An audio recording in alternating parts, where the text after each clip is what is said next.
Bonsoir Louis, c'était le match de Coupe de Bourgogne-Franche-Comté de Rio face à l'ASM Belfort qui évolue en National 3.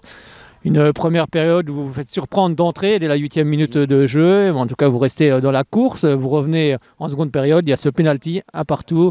Après, il y a ce 2-1 qui arrive très rapidement dans les 2-3 minutes qui suivent sur coup franc. Ensuite, ça fait 3-1 pour Belfort. Mais vous lâchez rien. 3-2.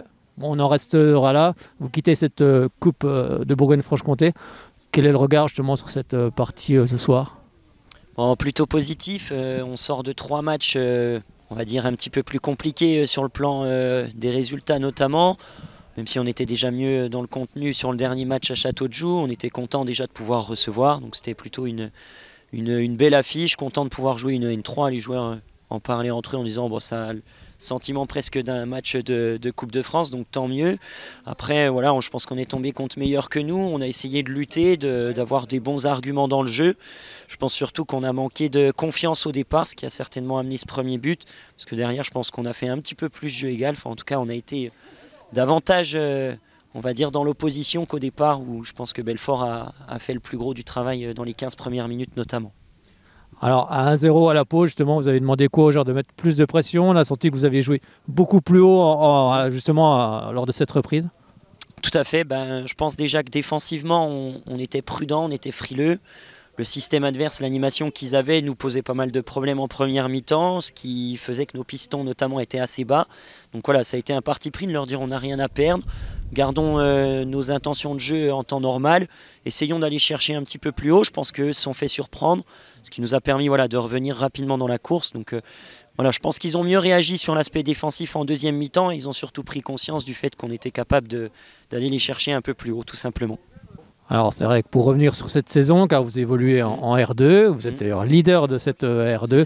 C'est vrai, comme vous l'avez dit, vous aviez perdu face à Château-de-Joux. Là, vous allez bientôt recevoir le deuxième, l'Ajoux Nozeroy. Donc voilà, j'imagine que c'est quand même une belle saison et forcément, vous imaginez aussi la montée en fin de saison, même si c'est encore un peu loin. C'est ça, c'est encore un peu loin. Je pense surtout qu'on n'a pas été habitué à perdre en première partie de saison. Donc là, on traverse une période qui est un petit peu différente. Les joueurs, je pense, réagissent bien. En tout cas, ils n'ont pas baissé le pied, ils continuent à travailler. Ils se sont aussi rendus compte qu'on était peut-être moins performants, notamment individuellement qu'en première partie de saison, où on avait vraiment des joueurs qui ont été très intéressants. Mais voilà, moi je pense qu'il faut qu'on prenne match après match, comme je leur avais dit à la trêve.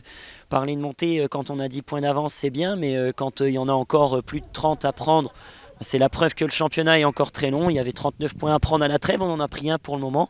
Donc match après match, on a un match évidemment important, je pense, contre l'Ajoux, mais je ne pense pas que ce sera le seul. Voilà, il faut surtout qu'on retrouve une dynamique, réussir à enchaîner les victoires, les résultats positifs, même si je pense qu'à domicile, ça faisait 1 an avant ce match-là qu'on était invaincu à domicile. Donc voilà, je pense qu'on a des arguments à faire valoir, mais il va falloir relancer la machine. Oui, puis ça se voit, quand on regarde le match ce soir, il y a de la qualité, il y a des automatismes. On voit qu'il y a quand même une belle équipe de Rio. C'est gentil, mais ouais, je pense on est habitué au terrain synthétique. On a eu plus de difficultés dernièrement sur des terrains à herbe un petit peu plus compliqués. Maintenant, il faut être capable de gagner sur tous les terrains, ce que j'ai dit aux joueurs pour prétendre à jouer une première place. Donc pour le moment, on est un petit peu moins dans le coup. Maintenant, à nous de se relancer dès le week-end prochain, à domicile, avec un public nombreux. Et puis là, on n'aura pas d'excuses du terrain ou quoi que ce soit. On devra assumer tout simplement. Et l'objectif justement de début de saison, c'était une montée possible en R1 ? C'était vraiment l'objectif de départ ou c'est venu au fur et à mesure ? C'est plus venu, je dirais, au fur et à mesure déjà, parce qu'au début, on était sur un effectif qui a quand même beaucoup évolué. On a eu un bon recrutement, je pense, mais on avait besoin que la mayonnaise prenne. Un nouveau président donc au niveau du club où il y avait aussi des attentes, mais sans que ce soit forcément une priorité. L'objectif était d'effectivement se projeter à long terme. Maintenant, sur cet instant T, cette saison, pas forcément. Donc si ça arrive, tant mieux, mais ça n'est pas forcément à la base une priorité. Maintenant, les résultats ont fait que ça le devient un petit peu plus. Donc il faut aussi être capable d'assumer ce statut, de le porter sur les épaules. Et c'est là qu'on va voir comment on réagit justement par la suite, tout simplement. Oui, parce que quand on est leader, forcément, on est attendu sur tous les terrains. Tout le monde veut battre le leader. Il faut garder tout le monde sous pression aussi. Bien sûr, tout à fait. Nous, on s'en est aperçu, là, notamment en seconde partie de saison, avec des équipes qui essaient déjà un petit peu moins de jouer contre nous, qui sont un peu plus regroupées, un peu plus bas, qui essaient de nous poser des problèmes. Donc, il faut qu'on soit capable de réagir à ça. Je pense qu'on est en train d'en prendre la mesure. Maintenant, voilà, c'est un nouveau statut à assumer.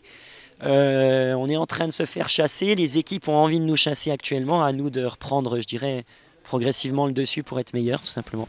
Et d'un autre côté, ça doit être aussi excitant d'être attendu sur tous les terrains aussi. Donc c'est bien sûr, un paradoxe. Excitant, mais j'ai jamais été habitué à ce statut. Les joueurs, pour certains, oui, pas tous. Donc je pense qu'on apprend. On est dans une phase où on est en train de se rendre compte qu'il faut des fois avoir un petit peu plus d'arguments que d'habitude pour faire la différence. Mais c'est plaisant, évidemment. Je préfère être dans cette position et avoir 5 points d'avance ou même 10 à la trêve plutôt qu'être dans la peau du chassé.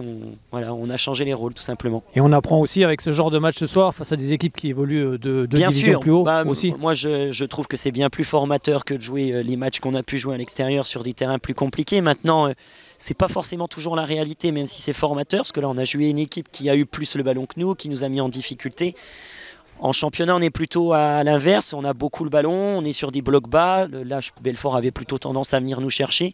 Donc voilà, c'est d'autres comportements pour les adversaires, mais ça reste néanmoins formateur sur l'intensité, l'aspect physique, et puis également l'aspect technique où il faut être bien plus efficace qu'à l'accoutumée, tout simplement.